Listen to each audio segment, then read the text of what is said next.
దేవుని నామానికి వందనాలు. అలాగే కూడి వచ్చిన సంఘం అందరికీ, అలాగే యవనస్తులకి, చిన్న బిడ్డలకి అందరికీ వందనాలు. ఈ సమయంలో మనం యవనస్తుల కోసం మనకు ఎవరిని మనం మాదిరిగా తీసుకోవాలని ఆలోచిస్తే కనుక యేసయ్యే మనకు మంచి మాదిరి అని అర్థమవుతుంది. అందుకే లూకా సువార్తలో 2వ అధ్యాయంలో 40 వచనం నుండి 52 వచనాల్లో మనం చదువుకున్నాం. యేసయ్యకు మించిన మంచి మాదిరి ఇంకెవరు లేరని చెప్పుకోవాలి. ఎందుకంటే ఆయన యవనస్తుడిగా ఆయన ఏ విధంగా జీవించాడన్నది లేఖనాల్లో వ్రాయపడలేదు. సరిగా మీరు గమనిస్తే కనుక ఏదో కొంచెం మాత్రమే చూడండి. 12 ఏళ్లప్పుడు ఆయన కనిపించడం జరిగింది. చిన్న బాలుడిగా చూసాం. 12 ఏళ్లప్పుడు 8వ రోజున సున్నతి, అలాగే 40 రోజున పవిత్ర పరచడం, ఆ తర్వాత మళ్ళా మనకు 12వ సంవత్సరంలో వారు ఆలయానికి రావడం, యెరూషలేం రావడం జరుగుతూ ఉంది. సో ఏటేటా వారి తల్లిదండ్రులు ఆ విధంగానే వస్తూ వారికి ఆ విధంగా వారు సాక్రిఫైసెస్ బలి అర్పించడాలు, ఆఫరింగ్స్ ఇవ్వడం అవన్నీ వారికి అలవాటైన పనులు అనమాట. సో వారు భక్తి జీవితాన్ని గడుపుతున్నారు. తల్లిదండ్రులు బట్టి తెలుస్తూ ఉంది. యోసేపు మరియ భక్తి జీవితం గురించి తెలుస్తూ ఉంది. అలాగే యేసయ్య కూడా ఆయన ధర్మశాస్త్రాన్ని ఆయన ఆచరించిన వాడుగా, అందులో దానికి బద్ధుడై ఉన్నాడు, ధర్మశాస్త్రానికి బద్ధుడై ఉన్నాడని చెప్పడానికి మనకి ఇదొక ఉదాహరణ. ఆ విధంగా మనకి 12 ఏళ్ల తర్వాత అంతా కూడా సైలెంట్ అనమాట. తర్వాత ఏం జరిగింది అన్నది మనకి ఏ మాత్రం కూడా విషయాలు రాయపడలేదు. 12వ సంవత్సరంలో మాత్రం ఆ విషయాలను లూకా గారు రాయడం వెనక ఎందుకు, దాని ఉద్దేశం ఏంటి అంటే ప్రతి ఒక్కరూ కూడా ఆ విధంగా 12 ఏళ్లలోనే ఆయన ఏ విధంగా ఉన్నాడో మనం అర్థం చేసుకుంటే ఆ విధంగా మన బిడ్డలు కూడా పెంచాలి అన్న ఉద్దేశంతో ఆయన ఈ యొక్క మాటను ఆయన రాయడం జరిగింది. బహుశా ఈ లూకా గారు మొదటి అధ్యాయంలో చెప్పారు. ఇవన్నీ కూడా నేను చాలా తెలుసుకుని ఈ విషయాలన్నీ నిజమని నేను చెప్పగలను అని చెప్పి ఆయన చూసిన వాటిని, కన్నా వాటిని, వీటన్నిటిని ఎవరైతే చూసారో, ఎవరైతే విట్నెస్ గా ఉన్నారో వారి నుండి నేను తెలుసుకుని రాశానని చెప్పారు. సో ఇవన్నీ కూడా ఆయన రాశారంటే ఎంతో విలువైనవి, ఇవి భద్రపరచబడ్డాయి, ఇవి మన వరకు వచ్చినాయి అంటే ఇవి మనకు ఉపయోగకరంగా ఉంటాయి అని. అంటే ఆయన యేసయ్య చిన్న వయసులో ఏ విధంగా ఉన్నారో ఆ విధంగా మన బిడ్డలు కూడా ఉండాలన్నదే ఈ లూకా గారి ఉద్దేశం. సో ఈ ఉద్దేశం కనుక మనం గమనించినప్పుడు మీరు చూస్తే కనుక యేసయ్య పూర్తిగా దేవుడు, పూర్తిగా మానవుడు. పూర్తిగా దేవుడు అయినప్పటికీ ఆయన ఆత్మీయ విషయాలను నేర్చుకున్నారన్నది మనం గ్రహించాలి. చూడండి, నేను దేవుడిని కదా, నేనెందుకు ప్రార్థన చేయాలి, నేనెందుకు వాక్యం చదువుకోలే అని అనుకోలే. చూడండి, 12 ఏళ్ళప్పుడే ఆయనకి ఎంత వాక్యం అంటే చాలా దాహం. చూడండి, ఎందుకంటే ఆయన ఈ దేవాలయంలో బోధకులందరూ చుట్టూరు కూర్చున్నట్టుగా ఆయన మధ్యలో ఉండి ఆయన వింటూ వారి ప్రశ్నలు అడుగుతూ మళ్ళీ సమాధానాలు చెప్తూ ఉన్నారు. సో అక్కడ మీరు చూస్తే ఈ లేఖనంలో మనం గమనిస్తే కనుక వారందరూ కూడా ఏమన్నారు, ఆశ్చర్యపోయారని తెలుస్తా ఉంది. ఆయన మాటలు వినిన వారందరూ ఆయన ప్రజ్ఞకును ప్రత్యర్థులకు విస్మయం ఉంది. చూసారా, ఈ విధంగా యేసయ్య 12 ఏళ్ళప్పుడు ఆయనకు వాక్యం యొక్క జ్ఞానం ఎంతో తెలియజేస్తా ఉన్నాడు. సో చూడండి, అంటే ఇక్కడ మనం ఏం అర్థం చేసుకోవాలి అంటే మన బిడ్డలు నిజంగా మనం ఎలా పెంచుతున్నామో తల్లిదండ్రులుగా మనం ఒకసారి పరిశీలించుకొని వాక్యాన్ని వారు ఎంతవరకు చదువుతున్నారు, రోజు వాక్యానికి వారు సమయం ఇస్తారా లేదా. అంతేకాకుండా ఈ వాక్యాన్ని చదవడమే కాదు, మళ్ళా చూడండి 12 ఏళ్ళకైనా బోధకుల్ని ప్రశ్నలు అడుగుతున్నారు. తిరిగి మన బిడ్డలు ప్రశ్నలు అడుగుతున్నారా లేదా.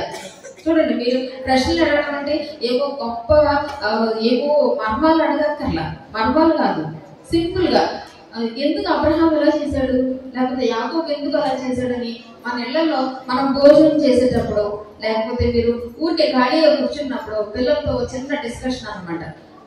మీరు వాక్యం ఆ యొక్క జ్ఞానం మీరు కలిగి ఉండాలి. పిల్లలు అడిగినప్పుడు మనం చెప్పగలిగే పరిస్థితుల్లో మనం ఉండాలి.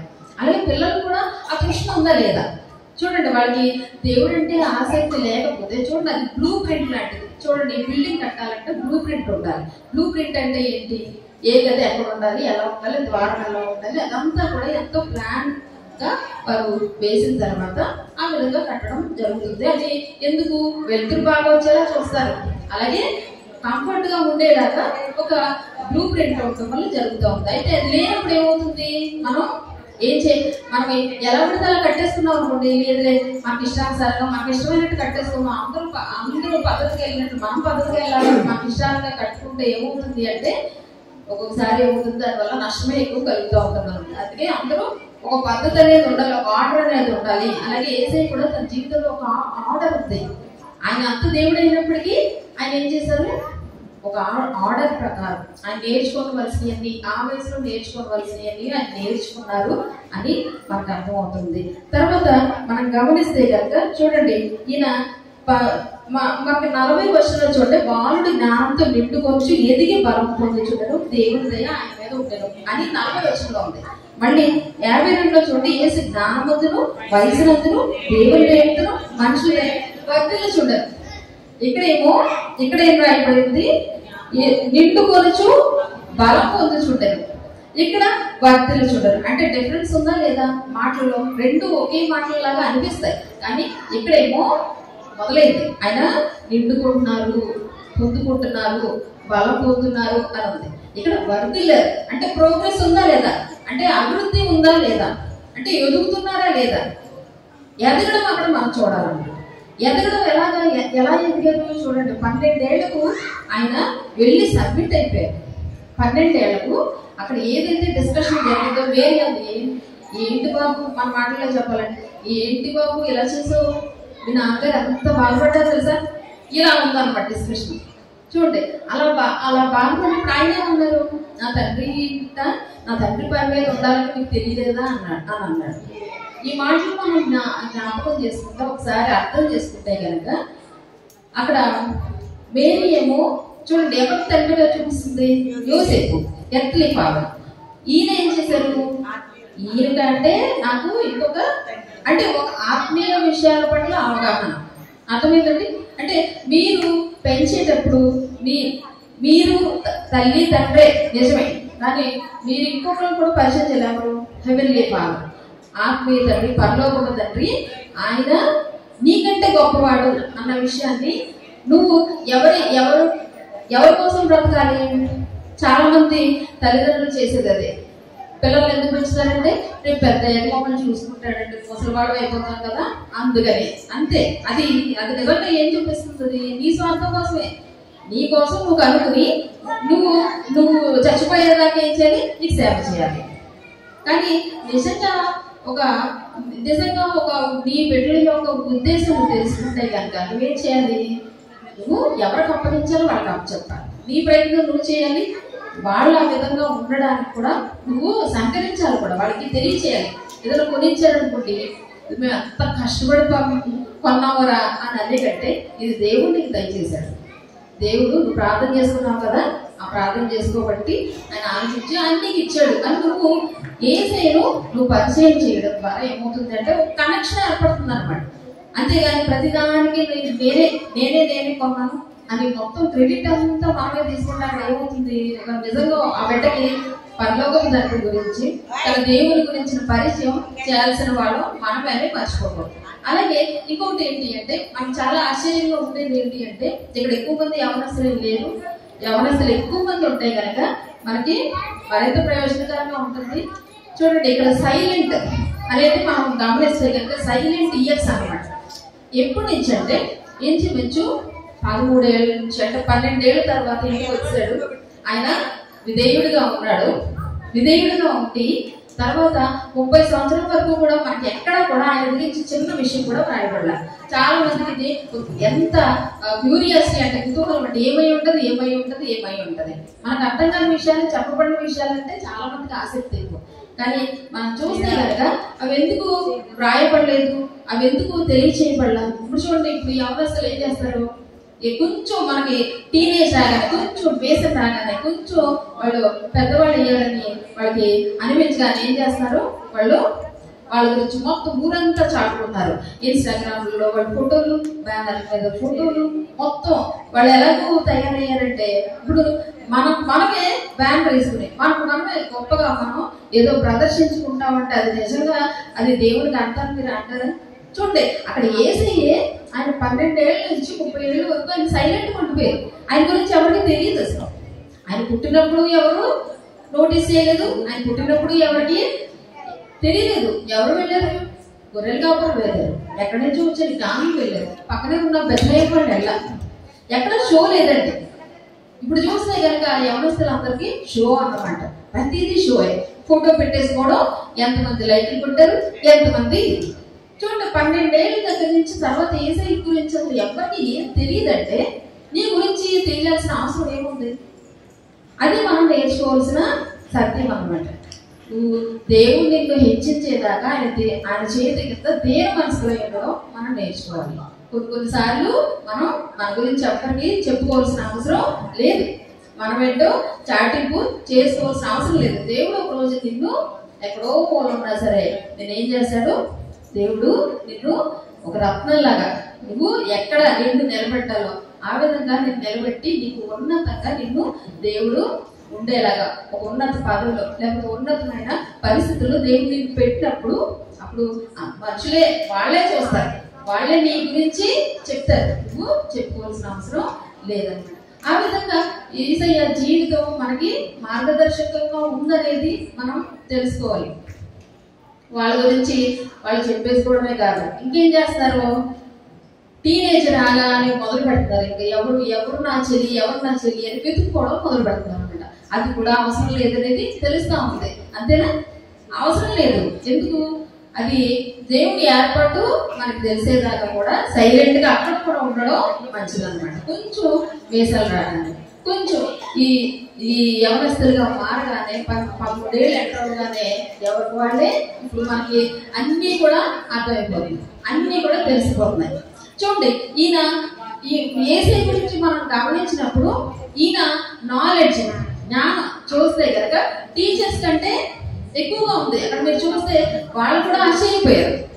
టీచర్సే ఆశ్చర్యపోయారంటే అక్కడ మరి మేరీ తల్లిదండ్రులు వాళ్ళేం చేయాలి? పాపం వాళ్ళకి ఇంకా ఆశ్చర్యంగా ఉంటుంది కదా, ఏంటి నా కొడుకు ఇన్ని మాటలు చెప్పేస్తున్నాడు అని అనుకుంటుంటారు. మరియా యోసేపు కలిపి అమ్మో ఏంటి ఇన్ని ఎంత తెలుసా, నా కొడుకు ఎంత జ్ఞానం ఉందా అని వాళ్ళు ఆశ్చర్యపోయారు. ఎందుకంటే వాళ్ళకి కూడా అర్థం కాలేదండి. సర్వోన్నతుడైన కుమారుడు అని వాళ్ళకి చెప్పబడి కానీ నిజంగా ఇది ఏ కార్యం చేస్తాడో, ఏ విధంగా ఎంత గొప్పవాడు అవుతాడు అన్నది వాళ్ళకే తెలియదు. ఆ ప్లాన్ అనేది వాళ్ళకే తెలియదు. ఆ శిలువ మరణం అవన్నీ ఎవరికి అర్థమైంది? అక్కడి శిష్యులకి అర్థం కాదు. అక్కడికి శిష్యులకి ఎన్నిసార్లు చెప్పారండి నేను శిలువలో మరణిస్తాను, 3వ దినాలు ఇస్తానంటే ఎవరైనా నమ్మారా? ఎవరికి వాళ్ళే ఆ విషయాలు అర్థం కాని వారిగా ఉన్నప్పుడు మరియా యోసేపు కూడా ఆ విధంగానే ఉన్నారు కనుక మనం ఇక్కడ అర్థం చేసుకోవాలి. ఇక్కడ యేసయ్య వాళ్ళకి ఏం అర్థం కాల అంటే అందరికంటే ఎక్కువ తెలిసిన వాడుగా ఆయన 12 ఏళ్ళకే ఉన్నాడు. అయినా సరే ఏం చేశాడంట? అక్కడ ఏం చేశాడంటే ఆయన అంతటా ఆయన వారితో కూడా బయలుదేరి నజరేతునికి వచ్చి వారికి లోబడి ఉండెను. చూసారా ఏం చేశాడంటే లోబడి ఉండెను అని. అంటే ఇంత తెలిసిన యేసయ్య వారికి లోబడి ఉన్నాడంటండి. లోబడి ఉండటం అంటే మనం ఒకసారి హెబ్రీయులకు రాసిన పత్రిక 4వ అధ్యాయం ఒకసారి 1వ అధ్యాయం చూడండి. ఇందాక చదివిన భాగంలోనే కొన్ని విషయాలు ఉన్నాయి. హెబ్రీయులకు రాసిన పత్రిక 1వ అధ్యాయం 4 నుండి 8 వచనాల్లో ఆయన దేవుని యొక్క తేజస్సును ఆయన తత్వం యొక్క మూర్తిమత్వము నుండి తన మహత్తుగల మాట చేత సమస్తము నిర్వహించుచు పాపముల విషయంలో శుద్ధీకరణము తానే చేసి దేవదూతల కంటే ఎంత శ్రేష్టమైన నామం పొందినో వారికంటే ఎంత శ్రేష్ఠుడై ఉన్నత లోకమందు మహామహుడకు దేవుని కృపాశమును కూర్చుండెను. ఏదైనగా నీవు నా కుమారుడవు, నేను నిన్ను కని ఉన్నాననియు ఇదియు గాక నేను ఆయనకు తండ్రినే ఇందును ఆయన కుమారుడై ఇందుననియు ఆ దూతల్లో ఎవరితోనైనా ఎప్పుడైనా చెప్పినా మరియు ఆయన భూలోకములకు ఆది సంభూతిని మరలా రప్పించినప్పుడు దేవుని దూతలందరూ ఆయనకు నమస్కారం చేయవాలని చెప్పుచున్నాడు. ఈయన ఏమన్నా ఇక్కడ ఏమన్నా రాయబడింది యేసయ్య గురించి? అన్ని నామాల కంటే శ్రేష్టమైన నామం. మళ్ళీ ఎవరు నమస్కారం చేయాలంట? ఆయన దూతలందరూ, దేవుని దూతలందరూ ఆయనకి నమస్కారం చేయవాలని చెప్పుచున్నాడు. ఎవరు చేస్తారంట? దూతలే నమస్కారం చేస్తారని ఉంది. అంటే ఇంత అంటే దూతలు కూడా ఘనత ఇవ్వలేదు. దేవుడు ఎక్కడ దూతలు కూడా ఘనత ఇవ్వలేదండి. ఎవరికి ఇచ్చాడంటే యేసయ్యకి ఇచ్చాడు. యేసయ్య ఎవరికి ఇచ్చాడు? ఇప్పుడు ఈ 12 ఏళ్ల వయసులో తల్లిదండ్రులకి. తల్లిదండ్రులకు విధేయుడుగా ఉన్నాడని మనకు తెలుస్తా ఉంది. అంటే ఒకసారి ఆలోచించండి, అదే మన బిడ్డలందరినీ ఒకసారి మనం పరిశీలించుకుందాం. వాళ్ళు ఎలా అంత గొప్ప దేవుడై ఉండి ఆయన తల్లిదండ్రుల కంటే ఎక్కువ జ్ఞానం కలిగిన వాడైనప్పటికీ దూతలే వచ్చి నమస్కారం చేయాల్సిన వాడై ఉండి ఈయన వెళ్ళి ఆయన తల్లిదండ్రులకు లోబడి ఉన్నాడంటే మన పిల్లలందరూ ఏం చేస్తారు? చిన్న బటన్, ఫోన్ లో బటన్ ఇలా టిక్ నొక్కాలని జరిగిపోయాడు ఏం చేస్తారండి? నీకేం తెలీదు అని ఏం చేస్తారు పిల్లలంతా? నీకేం తెలుసు, నాకు గోడు తెలుసానండి. నొక్కితే వచ్చేసే వాటికి అంత గర్భవంతులైపోయి తల్లిదండ్రుల దగ్గర నుంచి వారుగా ఉంటే కంప్యూటర్ నేర్చుకుంటారు, టిక్ నొక్కుతారు. బటన్స్ అండి, అవన్నీ బటన్సే, నొక్కడమే. మనం వాషింగ్ మెషిన్ నొక్కుతాం కదా, అలాగే వీళ్ళు ఫోన్ నొక్కుతున్నారు అంతే. మనకేంటి ఆ పని అవసరం, బట్టలు ఉతికే పని అవసరం కాబట్టి మనం అవి నేర్చుకుంటాం. ఫోన్లు మనకు అవసరం లేదు కాబట్టి అవి నేర్చుకో. కానీ ఏం చేస్తారు? టిక్ నొక్కుతారు. నిజంగా నువ్వు ఫోన్ కనిపెట్టినోడు అయితే నువ్వు గర్వంగా ఫీల్ అయిపోయినా నువ్వు గొప్పవాడు అని మనం ఒప్పుకుంటాం, ప్రపంచం అంతా ఒప్పుకుంటుంది. కానీ ఫోన్ కనిపెట్టినోడు కాదు కదా, నువ్వు బటన్ నొక్కేవాడు అంతే కదా. మీరు కూడా మనందరూ కూడా అలా ఆలోచించాల్సిన అవసరత ఉందన్నమాట. అంత చిన్న పనులు చేసి గొప్ప వాళ్ళని ఫీల్ అయ్యి తల్లిదండ్రుల్ని పెద్దవాళ్ళ ఇంట్లో పెద్దవాళ్ళని సైతం లెక్క చేయకుండా అగౌరవంగా పరుస్తూ ఉంటే మనం ఏం చేస్తాం? మనం కూడా బట్టలు నొక్కడమే గొప్ప అనుకుంటున్నాం. అప్పుడు బట్టలు నొక్కేసాడు ఎంతో గొప్ప పని అని చెప్పి వాడికి అన్ని ఫోన్ ఇచ్చేయడం, వాడికి అన్ని ల్యాప్టాప్లు ఇచ్చేయడం, అన్ని ఇచ్చేయడం, అవన్నీ ఇచ్చేసి వాళ్ళు ఏం చేస్తారు? చేయకుండా పనులన్నీ అందులో చూడకుండా అవన్నీ చూస్తారు, చేయకుండా పనులన్నీ చేస్తారు. ఇవన్నీ మనమే ఏం చేస్తాం? వాళ్ళని గొప్ప చేస్తాం. ఒరే నేను నొక్కినట్టే నువ్వు నొక్కుతున్నావు, నువ్వు గొప్పవాడు కాదు, నోరు మూసుకుంటే వాళ్ళ పనులు చేస్తారా? ఈ విధంగా ఇక్కడ చూడండి, ఏసీ ఆ విధంగా చేయలేదు. ఆయన ఏం చేశారు? అసలు దూతలు వచ్చి నమస్కారం చేయాల్సిన ఆయన ఈయన వాళ్ళకి లోబడి ఉన్నాడంటే ఆయన వాళ్ళు చెప్పిన మాట విన్నాడు అనేది మనం గ్రహించాలి. అంటే ఏంటంటే ఈయన చెప్పిన మాట విన్నాడంటే 12 నుంచి 30 ఏళ్ల లోపు ఆయన ఏం చేశాడు అంటే మనకి అంత మిస్టరీ ఏం లేదండి. తన సేవా జీవితానికి దేవుడు ఆయన్ను సిద్ధపరిచాడని అర్థం. సేవా జీవితాన్ని రాత్రి నేను సేవకుడు అయిపోతాను, సేవకురాలు అయిపోతానంటే కుదరదు. మనకు వచ్చిన జీవితంలో జరిగే ప్రతి దాంతోనూ మనం ఏం చేయాలి? మన జీవితంలో జరిగిన భయంకరమైన సమస్యలు, గందరగోళం ఇవన్నీ కూడా మనం ఒక సందేశంగా మారుతాయి. ఆ సందేశంగా మారడానికి టైం పడుతుంది. ఊరికే మనకి రాత్రి అందరూ కూడా వచ్చి దైవ సందేశాలు దైవచనులు అయిపోరు అనేది నాకు. ఆఖరికి ఏసై కూడా ఆ విధంగా తన తల్లిదండ్రుల దగ్గర ఉండి ఆయన ఏం జరిగింది? మధ్యలో ఏం జరుగుతుంది? యోసేపు లేడు, యోసేపు చనిపోయాడని మనకు అర్థమవుతుంది. ఎందుకంటే సిమియోను తన మరియతో ఇక హృదయంలో ఖడ్గంతో దూసిపోతుందని చెప్పినప్పుడు యోసేపును ఉద్దేశించి మాట్లాడాల, మరియను చూసే మాట్లాడాడు. ఎందుకు మరియ చూశాడంటే ఆ సమయంలో యోసేపు ఉండడని అర్థమవుతుంది. ఎందుకంటే సిలువ దగ్గర ఎక్కడ కూడా మనకి యోసేపు కనబడకపోవడం చేత మనకు అర్థమవుతుంది ఏంటంటే తండ్రి లేనివాడుగా పెరిగాడు. తండ్రి లేనివాడుగా పెరిగినప్పుడు ఆయన ఎలా చేశాడు? ఎలాగా పెరుగుంటాడు? భారం అంతా ఒక పెద్ద కుమారుడి మీదే పడిపోయింది. ఆ పెద్ద కుమారుడే చేయాల్సి వచ్చింది అన్ని కూడా. సో ఇక్కడ మనం గమనిస్తే కనుక ఆయన ఏమేం చేశారు అంటే 18 సంవత్సరాలు కూడా ఎక్కడ ఉన్నారు అంటే మీరు చూడండి, లూకా 3:23 ఒకసారి చదవండి. లూకా 3:23. ఆయన దాదాపు 30 ఏళ్ల ఈడు గలవాడు. ఆయన యోసేపు కుమారుడని ఎంచబడెను. చాలా యోసేపు కుమారుడని ఎంచబడను. ఎక్కడ ఉన్నాడు? ఆయన సేవ మొదలు పెట్టినప్పుడు 30 ఏళ్ళు. అంటే ఈ 18 ఏళ్ళు 12 నుంచి 18 కలపడం 30 అంటే 18 ఏళ్ళు ఎక్కడ ఉన్నాడు? నజరేతులో ఆయన ఉన్నాడని తెలుస్తా ఉంది. సో ఆయన ఎక్కడ కూడా టూర్లు వెళ్ళి రాలేదు, ఎక్కడికి వెళ్ళి రాలేదు, కేవలం నజరేతులో ఉండి ఆయన ప్రతి జీవితంలో జరిగిన ప్రతి దాని ద్వారా ఆయన ఏం చేశాడు? శ్రమ పొందినంతగా విధేయుడు అయ్యాడని తెలుస్తాను. ఒకసారి హెబ్రీయులకు రాసిన పత్రిక 5వ అధ్యాయం 7 నుండి 10 వచనాలు చదవండి. హెబ్రీయులకు రాసిన పత్రిక 5వ అధ్యాయం 7 నుండి 10 వచనాలు.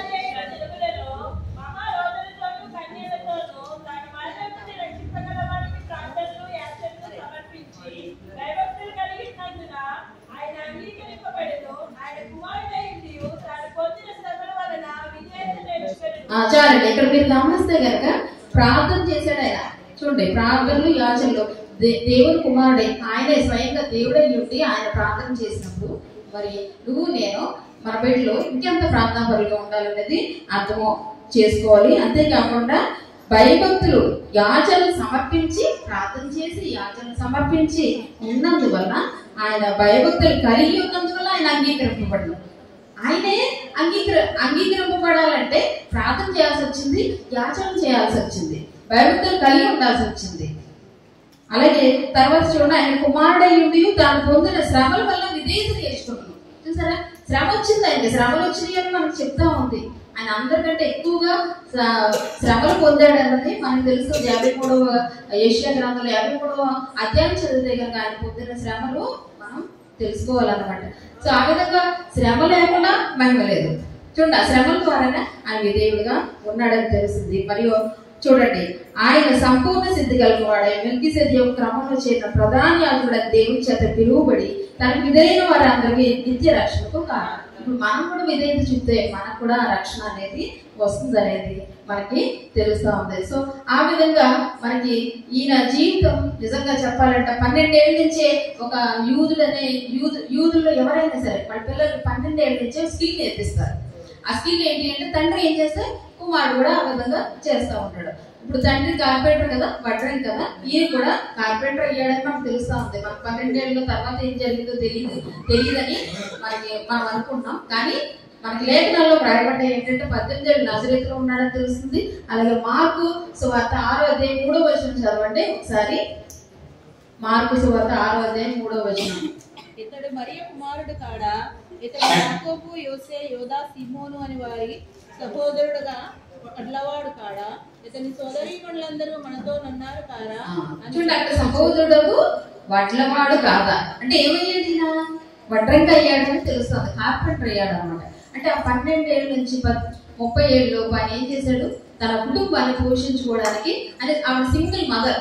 చూడండి, సింగిల్ మదర్ గా ఉంది. తర్వాత వచ్చిన బిడ్డలు చూడండి, చాలా మంది లిస్ట్ వచ్చింది, 4-5 బిడ్డలు ఉన్నారు. వాళ్ళందరూ ఈయన పెద్ద. తర్వాత బిడ్డలందరినీ పెంచుకోవాలి, తన తమ్ముళ్ళలో చెల్లెల్లో చూసుకోవాలంటే ఈయన పనిచేయాల్సి వచ్చింది. కష్టపడి పనిచేసి ఆయన ఏం చేశాడు? తన జీవితాన్ని వారికి ఆల్మోస్ట్ ఏం చేశాడంటే వారి కోసం తను బ్రతికాడు అన్నది మనకు అర్థం అవుతుంది. అంటే ఇప్పుడు చూడండి, ఎక్కడైనా సరే మనం సేవ చేయాలంటే మనం ఇంట్లో నేర్చుకోకుండా బయట చేయాలి. ఇట్ స్టార్ట్స్ ఎట్ హోమ్ అనమాట. ఎక్కడ స్టార్ట్ అవుతుంది? మన ఇంట్లోనే మొదలవ్వాలి. సేవ అనేది మన ఇంట్లో మొదలవ్వాలి. ముందు మన బాధ్యతలు, మన ఇంట్లో ఉన్న బాధ్యతలు, తల్లిదండ్రులను గౌరవించడం, అలాగే తన తోబుట్టువుల్ని ఆదరించడం, వారికి సహాయకులుగా ఉండడం, ఇవన్నీ కూడా ఎక్కడ మొదలవుతాయి అంటే సో ఇంట్లో నీకు లేకుండా, ఇంట్లో నీ తండ్రితో మంచి బంధం లేకుండా పరలోక తండ్రితో ఒక మంచి బంధం నువ్వు కలిగి ఉంటావు అన్నది ఎవరో కూడా అది నమ్మలేము అనమాట. ఎందుకంటే నువ్వు ఇంట్లో చేయకుండా బయట చేయలేవు. ముందు నీ ఇంట్లోనే ఈ ప్రేమను చూపించే విధానం కానీ, లేకపోతే క్షమించే విధానం అన్నీ కూడా బయట వాళ్ళతో మంచిగా ఉంటావు, బయట వాళ్ళతో నువ్వు దేవుడు అనిపించుకోవచ్చు, కానీ ఇంట్లో నువ్వు ఎలా ఉన్నావు అన్నది కూడా అక్కడ అది కూడా ప్రామాణికంగా తీసుకోబడుతుంది. ఆ విధంగా యేసయ్య మొట్టమొదటిగా ఆయన ఇంట్లోనే తను సేవ కోసం తర్ఫీదు పొందారన్నది అర్థమవుతా ఉంది. సో ఇక తర్వాత చూడండి, ఆయన 22వ అధ్యాయం లూకా 22:41-44 వచనాలు చూద్దాం ఒకసారి. లూకా 22:41 నుండి 44 వచనాల్లో చదవండి. 22:41 నుంచి 44. వారి వద్ద నుండి రాతివేత దూరం వెళ్ళి మోకాళ్ళుని అదేనండి అంతే తండ్రి ఈ గిన్నె నా యొద్ద నుండి తొలగించుటకు నీ చిత్తమైతే తొలగించును, అయినను నా ఇష్టము కాదు, నీ చిత్తమే సిద్ధించును గాక అని ప్రార్థించును. చూడండి, ఇక్కడ ఎలా నేర్చుకున్నాడు చూడండి. ఒక్కసారిగా ఆయన దేవుడు కదా, సిలువ ఎక్కడానికి భయం ఏంటి అని మనం అనుకోవడానికి లేదు. ఆయన సిలువ ఎక్కడానికి ముందు ఆయన అనేక సార్లు వేదన చెందారని తెలుస్తా ఉంది. గెత్సేమనే కూడా ఆయన చెమట ఎలాగ కారిందండి? రక్తం వల్లే కారేది అనమాట. రక్తం ఎలా కారుతుంది అంటే ఆ యాంగ్జైటీ ఎక్కువైనప్పుడు, అంటే చెమటే రక్తంగా వచ్చిందంటే అది చాలా ప్రమాదకరమైన స్థితిలోకి వెళ్ళిన స్ట్రెస్ అన్నమాట. ఆందోళనకు గురవుతాం కదా, ఆందోళన విపరీతంగా అయినప్పుడు మీరు చూడండి చెమట పడతాయి, గుండెదడ వస్తుందా? సో దాన్ని మించిపోయింది అనమాట. దాన్ని మించిపోయినప్పుడు అలా రక్తం కూడా వస్తుంది అనమాట. ఆ విధంగా ఆయన ఆ బాధకు లోనయ్యారు. ఈ చిత్తమైతే ఇది ఈయన నా యొక్క నుండి తొలగింపు అని ఆయన ప్రార్థన చేసుకోవడం ద్వారా. కానీ మరలా ఏం చేశారు? ఎలా అప్పగించుకున్నారు? నా చిత్తం కాదు నీ చిత్తం. చూసారా? అంటే ఇక్కడ నేర్చుకున్నాడా లేదా? ప్రతిదీ ఆయన నేను సిద్ధమే అని చెప్పి గబగబా ఆయన పరిగెత్తుకుంటా సిలువు తీసుకుని పరిగెత్తుకుంటా వెళ్ళారనుకున్నారా? లేదు కదా. అక్కడ ఆయన మానవుడిగా ఆయన దేవుడై ఉన్నాడు, కానీ దేవునికి సంబంధించిన కొన్ని గుణగణాలు, యాట్రిబ్యూట్స్. సపోజ్ దేవుడు అనుకోండి, ఆయన సమస్తాన్ని దెబ్బకు ఏం చేయగలడు? సృష్టించగలడు. అవునా? శూన్యం నుంచి సమస్తాన్ని సృష్టించాడు. అలాగే చూడండి, ఆయన తలుచుకుంటే ఆయన మాట ద్వారా ఏదైనా జరుగుతుంది. అలాగే యేసయ్య కూడా తన మాట ద్వారా ఏదైనా జరిగించగలరు. తనకి నొప్పి లేకుండా చేసుకోగలరా? కానీ అలాంటి వాటిని ఉపయోగించగలరు. ఇంకో చోట శోధింపడ్డాడు, ఆకలి వేసింది, ఈ రాళ్ళను రొట్టెగా మార్చుకున్నాడు. ఆయన మార్చుకోలేదు. కొన్నిసార్లు ఆయన తన దేవత్వాన్ని ఆ విధమైన ఫిజికల్ అంటే నీకు శారీరకంగా కొన్ని అవసరాలను తీర్చడానికి ఆయన దైవ గుణాలను లేకపోతే యాట్రిబ్యూట్స్ అంటారు, అటువంటి వాటిని అంటే దేవుడిగా తను చేయగలడు. కానీ వాటిని తన కోసం ఉపయోగించుకోలేదు. సపోజ్ పెయిన్ లేకుండా, నాకు ఏ బాధ లేకుండా హ్యాపీగా నాకు మంచి పరుపు కావాలి. అదే మనకు ఏదైనా మ్యాజిక్ తెలిసినప్పుడు ఏం చేస్తాం? మనం అందరూ కోరుకునేది ఏంటి? ఒక దూదులు అంటే మేఘాలు లాంటి పరుపు కావాలని కోరుకుంటారు ఎవరైనా. అవునా? తర్వాత ఏం చేస్తాం? అన్ని మంచి మంచి ఫుడ్ తినాలి అని అనుకోండి, మనకేం చేస్తాం? నాకు వెంటనే భక్ష్య ప్రమాణాలు అని ఏదో ఉంటుంది వర్డ్, అవన్నీ నాకు అన్ని కావాలి అని మనం ఏం చేస్తాం? నాకు సేమియా కావాలి, లేకపోతే ఇప్పుడు అందరు పిల్లలు పిజ్జా, బర్గర్లు ఇవి అడుగుతారు, అలాంటివి అడుగుతారు. అవునా? ఐస్ క్రీమ్లు కావాలి. అలా మనం అయితే వాటిని అలా అడిగేసి అబ్బా హ్యాపీగా నిద్రపోవడం, ఏసీ ఉండాలి, ఏసీ వేసేసుకుని ఇవి ఉంటే చాలు, హ్యాపీగా మనకు రోజంతా గడిచిపోద్ది అని మనం ఒకవేళ మనకి ఏదైనా వరం, అలాంటి వరాలు మనం ఉపయోగించుకోగలిగితే మనం అలా వాడుకునే. కానీ యేసయ్య ఆ విధంగా ఉపయోగించుకోలేదు. ఆయన శ్రమ పొందారు. ఆయన ప్రతి బొట్టు ఆయన కార్చారు. తన శరీరంలో ప్రతి బొట్టు కార్చడం ద్వారా మనకి ఎక్కడ అర్థమవుతుంది? వీటితో పొడిచినప్పుడు నీళ్ళు వచ్చాయి, అక్కడ ఇంకా రక్తం మిగలేదు. చూడండి, ఆయన సున్నతి పొందినప్పుడు ఆయన కార్చిన బొట్లుగా కాల్చిన రక్తం సిలువ దగ్గర ధారగా ప్రవహించింది అనమాట. అంటే చిన్నప్పుడే ఎర్లీ ఒబీడియన్స్ అంటారు. చిన్న 8 దినములప్పుడే ఆయన తన విధేయతను చూపిస్తా వచ్చారు. ఎలా విధేయత నేర్చుకున్నారంటే శ్రమల ద్వారా నేర్చుకున్నారు.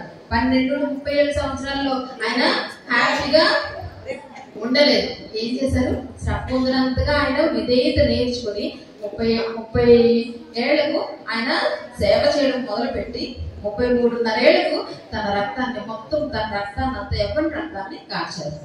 ఆ విధంగా యవ్వన రక్తం ఎంత విలువైందో మనం గమనించాలి. యవ్వన బలం ఎంత విలువైందో గమనించాలి. ఆ రోజుల్లో నువ్వు చేసింది, యవ్వనస్తురాలుగా నువ్వు చేసిన దాన్ని దేవుడు ఎప్పుడూ మర్చిపోడు. దానికి నీకు ఇవ్వాల్సిన ఫలాన్ని నువ్వు ఇచ్చిన దానికంటే గొప్పగా ఇస్తాడని మర్చిపోద్దు. అందుకనే యవనస్తులైన బిడ్డలు ఇప్పుడు మనం నేర్చుకోవాల్సింది ఏంటి అంటే యేసయ్య జీవితం ద్వారా ఆ రోజుల్లో ఎప్పుడైతే నువ్వు యవనస్తులుగా ఎంటర్ అయ్యావో ఆ రోజు నుండి నువ్వు ఏ విధంగా జీవించాలంటే దేవుడిని చిత్తాన్ని చేసేవాడుగా ఉండాలి అనేది ఇక్కడ యేసయ్య జీవితం నేర్పుతా ఉంది. అని ఏం చేశారు చూడండి, ఒక రోజు ప్రయాణం అయిపోయింది. యోసేపు మరియా వెళ్ళిపోయి అరే బిడ్డ కనపట్లేదు, యేసయ్య కనపట్లేదు అని వెనక్కి తిరిగి వచ్చినప్పుడు ఇంకో రోజు పట్టింది, 2 రోజులు, ఇంకో రోజు అంతా ఎదుర్కొన్నారు వాళ్ళు. 3 రోజుల తర్వాత యేసయ్యని కనుక్కున్నారు. అంటే వీళ్ళు 2 రోజులు, 2వ రోజున యెరూషలేము వచ్చి యేసయ్యని వెంటనే దేవాలయంలో వెతుక్కోవాలి. చూడండి, యేసయ్య కూడా దేవాలయంలోనే ఉన్నారు, కానీ తల్లిదండ్రులుగా వారు దేవుని ఉద్దేశాలని గమనించలేకపోయారు. అక్కడ మనకు అర్థం అవుతుంది, యేసయ్య దేవుని సన్నిధిలో ఉంటాడు, ఆయన తండ్రి ఇంట్లో ఉంటాడని వీరికి అర్థం అవ్వాల. ఇంకో రోజంతా ఎత్తుకుని తర్వాత వచ్చారన్నమాట. అలాగే ఇక్కడ యేసయ్య కూడా చూడండి ఏం చేశారు. అక్కడ యెరూషలేము అంటే గొప్ప మంచి ప్రాంతం, అది హిస్టారికల్ సైట్. మీరు చూస్తే కనుక హిస్కియా వాటర్ టనల్స్ ఉంటాయి. హిస్కియా వాటర్ ని ఒక ఛానల్ కింద ప్రొవైడ్ చేసి చక్కగా తన ఆ యొక్క దేశానికి చక్కగా నీళ్లు వచ్చేలాగా ఏర్పాటు చేశాడు హిస్కియా. గొప్ప గొప్ప ప్రాంతాలు అప్పుడు చూస్తే యెరూషలేము వెళ్తే మనకు గోల్డ్ సైట్స్ చూపిస్తా ఉంటారు, సైట్ సీయింగ్ అంటాం. అలాగా అది చారిత్రాత్మకమైన ప్లేస్ కనుక చూడాల్సినవి ఎన్నో ఉంటాయి. లేకపోతే మార్కెట్కి వెళ్ళొచ్చు. పిల్లలు ఏం చేస్తారు, ఖాళీగా ఉంటే ఏ మార్కెట్కి వెళ్ళిపోతారు, లేకపోతే పిల్లలతోనో కూర్చుని ఆటలాడుకునే వాళ్ళుగా ఉంటారు, లేకపోతే ఎక్కడెక్కడో తిరుగుతూ ఉంటారు, ఊరంతా తిరగాలి. కానీ యేసయ్య ఏం చేశారు, అక్కడ ఆయన ఎక్కడ ఉండడానికి ఇష్టపడ్డారు, తండ్రి ఇంట్లో దేవుని సన్నిధిలో వాక్యం చదువుతూ ఉండడానికి ఇష్టపడ్డారు. సో ఇప్పుడు మనకు అర్థమవుతుంది ఏంటి అంటే ఎప్పుడైతే నువ్వు ఆసక్తి కలిగి ఉంటావు, దేవుని వాక్యం అంటే నీకు ఆసక్తి ఉంటాయి, దేవుని విషయాలంటే ఆసక్తి ఉంటాయి. నువ్వేం చేస్తావు? చర్చిలో కూర్చుంటావు. వచ్చి ఏం చేస్తావు? చర్చిలో కూర్చుంటావు. చర్చిలో కూర్చోకుండా నువ్వు బయట ఎక్కడో తిరుగుతా చర్చికి రాకుండా నీ ఇష్టమైన పనులు చేసుకుంటూ ఉంటావు అన్న అర్థం ఏంటి అంటే, నీకు దేవుని పనులు అంటే, చర్చ్ అంటే, లేకపోతే ఆత్మీయ విషయాలంటే శ్రద్ధ లేదు, ఇంట్రెస్ట్ లేదని అర్థం. ఎప్పుడైతే నీకు ఆ ఇంట్రెస్ట్ లేదో నీకు ఏం జరుగుతుంది? దేవునికి నువ్వు దగ్గర కావలేవు. నువ్వు దగ్గర కావాల్సిన సమయం ఏంటి అంటే, యవనస్తుడిగా నువ్వు ఉన్నప్పుడే దేవునికి దగ్గర అవ్వాలి. ఆ సమయంలో నువ్వు చేసేదాన్ని ఆయన ఏం చేస్తాడు? ఇంకా పెట్టుబడి పెట్టినట్టే అన్నాడు. బ్యాంక్ లో నువ్వు ఇన్వెస్ట్ చేసుకున్నట్లే. నువ్వు ఆ సమయంలో చేసిన ప్రార్థన, నువ్వు ఆయన కోసం చేసిన ప్రతి చిన్న పని బాగానే నువ్వు వచ్చి చిన్న పనులు ఎవరైతే చేస్తున్నారో, ఇక్కడ శ్రద్ధగా చేస్తున్నారో అన్ని కూడా దేవుడు కనిపెట్టుకుని ఉంటాడు. ఒక రోజున వాటి ఫలం రాబోతుంది అనమాట. ఆ విధంగా దేవుడు మన కోసం సిద్ధపరిచిన వాటిని మన హృదయానికి గోచరం కాలేదు, మనం చూడలేము, వినలేము, కనలేము. అవన్నీ కూడా మనకు అర్థం కావు. కానీ ఎప్పుడైతే నీకు ఆ సమయం వచ్చినప్పుడు అవన్నీ కూడా అందంగా దేవుని ముందు పరుస్తాడు. నీ జీవితంలోని వాటి అన్నింటినీ రాణిస్తాడు.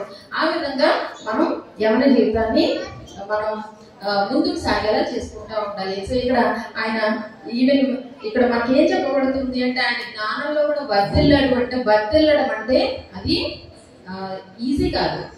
ఆయన జ్ఞానమందును, వయసునందును, దేవుని దయందును, మనుషుల దయందును వర్ధిల్లుతూ ఉన్నాడంటే ఇది ఎలాంటిదంటే, ఏ విధంగా జరుగుతుంది అంటే, చూడండి, ఒక అడవి గుండా వెళ్ళాలనుకోండి, అంత ఈజీ కాదు. అడవి గుండా వెళ్ళాలంటే, చెక్కబడిన అమెజాన్ అడవిలో వెళ్ళాలంటే వాళ్ళు ఏం చేయాలంటే, ప్రతి అడుగుకి కత్తితో ఏం చేయాలి? ఆ చెట్లు నరుక్కుంటూ వెళ్ళాలి.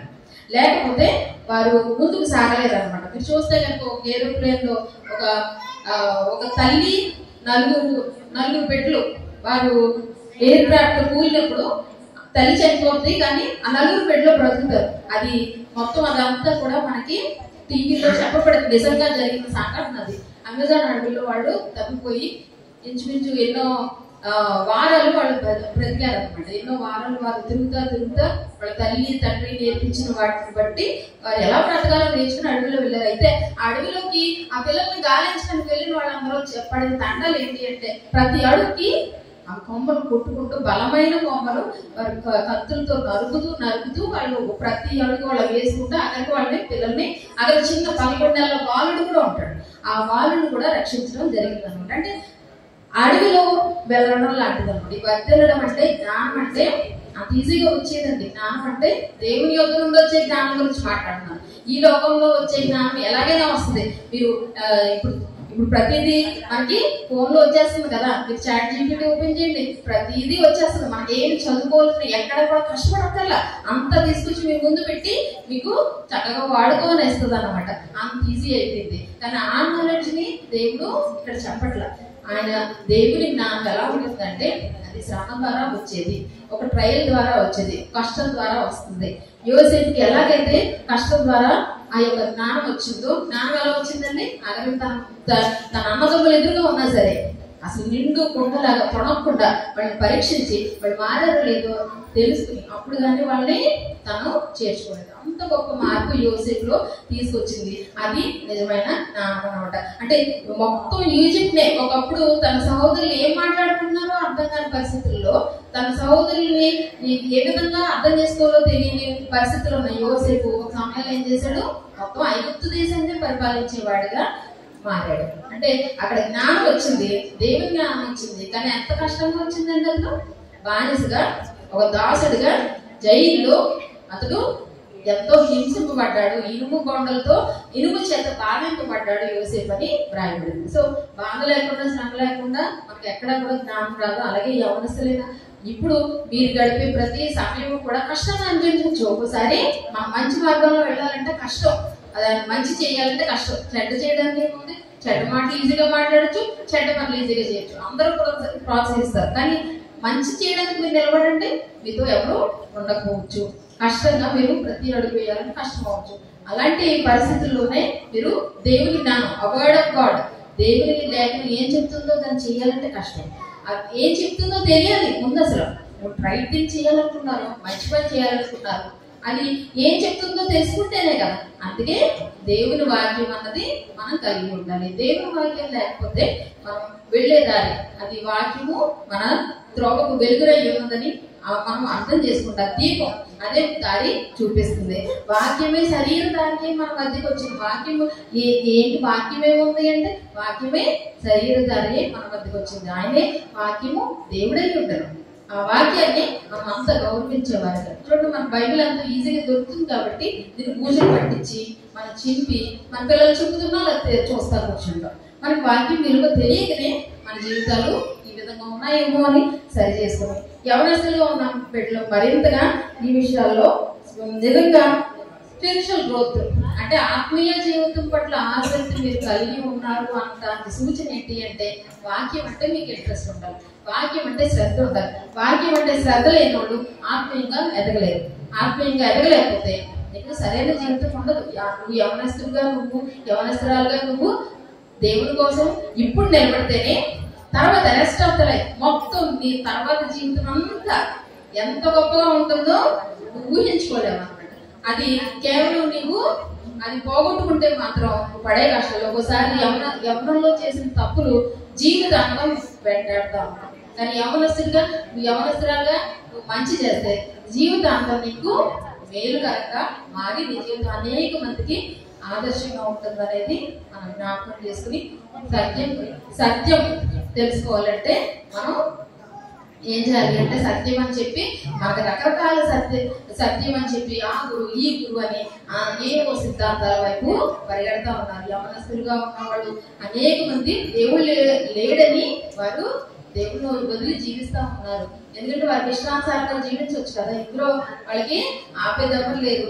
దేవుడు ఉంటే మనం భయపడాలి. దేవుడు లేడంటే ఇంకా హ్యాపీ కదా జీవితం. ఇప్పుడు జనాలంతా యవనస్తులంతా ఆ విధంగా దేవుడు లేడని బయలుదేరుతున్నారు. కానీ మనం అటువంటి వారిగా మనం తయారైతే కనుక తర్వాత వచ్చే ఆ ఫలితాలు ఆ పరిణామాలు భయంకరంగా ఉంటాయని జ్ఞాపకం చేసుకుని దేవుణ్ణి నమ్ముకుని యవనస్తుడిగా ఉన్నప్పుడు నీ బాల్యదనంలోనే నువ్వు సృష్టికర్తను స్మరణ తెచ్చుకుంటావు. మన జీవితాన్ని ఇష్టానుసారంగా జీవించాలంటే జీవించవచ్చు, కానీ దాని కాన్సిక్వెన్సెస్ ఉంటాయి. అందుకనే మనం జాగ్రత్తగా మనం జీవించాలన్నది మనం నేర్చుకుందాం. సో ఇప్పుడు మనం చేయవలసింది ఏంటి అంటే చూడండి, ఆయన దేవుని దయంతో మనుషుల దయంతో అని దీని గురించి చెప్పి నేను ముగిస్తాను. సో ఇక్కడ నిజంగా దేవుని విషయాలను మీరు ఎదగాలనుకుంటే కనుక ఇక్కడ మనకి ఒక రెండు విధాలుగా మనం చేయాల్సిన అవసరం ఉంది. ఏంటి అంటే చూడండి, దేని దృష్టించాలి అంటే దేవుని వైపు అలాగే మనుషుల వైపు కూడా ఉండాలి. అందుకే మనుషుల దయ దేవుని దయ కూడా ఉంది. ఎందుకు మనుషుల దయ దేవుని దయ? మొదటి ఆజ్ఞ, అలాగే రెండు ముఖ్యమైన ఆజ్ఞలు ఏంటి? నీ దేవుడైన యెహోవాను ప్రేమించాలి, ఇంకోటి నిన్ను వలె నీ పొరుగువారిని ప్రేమించాలి. So for others and for God అంటే దేవుడు అలాగే ఇతరులు వీళ్ళిద్దరి కోసం కూడా మనం బ్రతకాలి. వీరిద్దరి దయ కావాలి. ఇతరుల దయ, మనుషులు దేవుడి దగ్గర ఆటోమేటిక్ గా మనుషుల దయ అనేది మనం సంపాదించుకోగలం. మనం ఏవో జిమ్ముద్దలు చేసి మాయ మాటలు చెప్పి మ్యానిపులేషన్ చేసి కన్విన్స్ చేసి మనం ఇతరులను మన వైపు ఆకర్షించుకోవాల్సిన అవసరం లేదు. మనకు ఎవరో తెలియని వైపు మనం ప్రేమించేవారుగా దేవుడు చేయగలడు. ఎప్పుడంటే దేవుని దయ ఉన్నప్పుడు మనుషుల దయ నీకు ఉంటుంది కనుక. అందుకే మన వాక్యాన్ని చదవాలి. ఎందుకు చదవాలి అంటే మనకి దేవుణ్ణి తెలుసుకోవడానికి, అలాగే దేవుని ప్రేమించడానికి, ఇతరులను కూడా తెలుసుకోవడానికి, ఇతరులని ప్రేమించడానికి కూడా. దేవుడి కొద్ది మాటలు దీవించుగాక. ఆమేన్.